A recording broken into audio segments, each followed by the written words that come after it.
il y a des mesures concrètes à prendre lorsque la vie est bafouée, lorsque la démocratie est bafouée. Et la démocratie est une valeur à laquelle l'Occident est très attaché. Malheureusement, en Afrique, on pense que la démocratie, c'est un luxe, que ça concerne les autres. Et ça, nous ne pouvons pas parler d'un monde globalisé lorsque certains se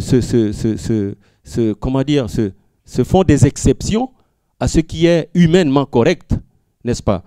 Et les spécialistes aiment nous amener, tels que les journalistes, excusez-moi, cher ami M. Bacha Ribeiro, sur des sujets qui, en réalité, sont complexes pour le commun des mortels. Ces accords ACP, combien de gens les connaissent? Qu'est-ce qu'il y a de plus grand dans un pays que la Constitution? Et pourtant, on bafoue les constitutions tous les jours. Donc je pense qu'il faut aller dans des mesures qui sont vraiment ciblées, qui concernent non pas la légalité, mais la justice. Et on sait bien les auteurs, les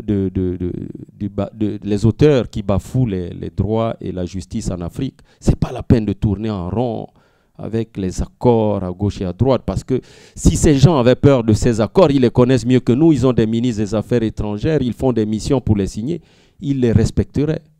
Donc, moi je pense que le cas du Gabon est assez spécifique. C'est un pays très spécifique. Et ce que M. Ali Bongo est en train de poser aujourd'hui comme acte, je sais qu'il y en a qui sont prêts à soutenir n'importe qui pourvu qu'il donne de l'argent.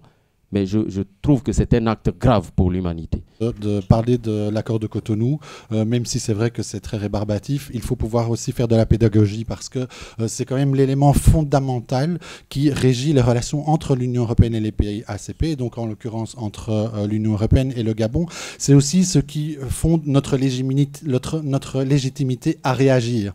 C'est-à-dire que l'ensemble de la société civile européenne et africaine sont aussi pleinement légitimes à réagir et à donner leur point de vue sur ce qui fait la relation entre le Gabon et l'Union européenne. Parce que je suis aussi sensible à ce que vous disiez. C'est vrai qu'on remarque que aujourd'hui, les discours panafricanistes se multiplient dans la bouche d'Ali Bongo maintenant. La famille Bongo est au pouvoir depuis 49 ans, je crois. Est-ce que c'est dans la 50e année qu'elle va tout à coup s'intéresser au sort des Africains? Pendant 50 ans, la famille Ali Bongo s'est intéressée à elle-même et uniquement à elle-même. Et donc, pour pouvoir contrer ce type de raisonnement, il faut aussi savoir que ça se base sur non seulement du juridique, mais sur ce qui nous apporte à nous tous toute la légitimité pour le faire. Aujourd'hui, on sait que les investissements, que le développement ne peut se faire que si c'est un pays en paix, s'il y a un peuple qui se sent protégé par ces institutions. Et ce n'est plus le cas aujourd'hui. Aujourd'hui, c'est un peuple qui est en souffrance, c'est un peuple qui est déterminé à dire non, c'est un peuple qui ne considère pas que les choses soient terminées.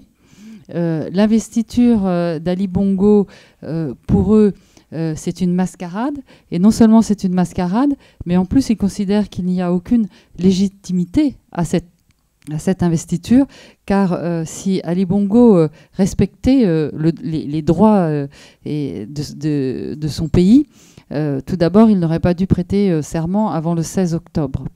Donc on voit bien qu'il y a une précipitation, on voit bien que tous les actes qui sont posés sont des actes qui sortent de la légalité. Et à ce titre-là, je pense que c'est important de se dire qu'aujourd'hui, la messe n'est pas encore dite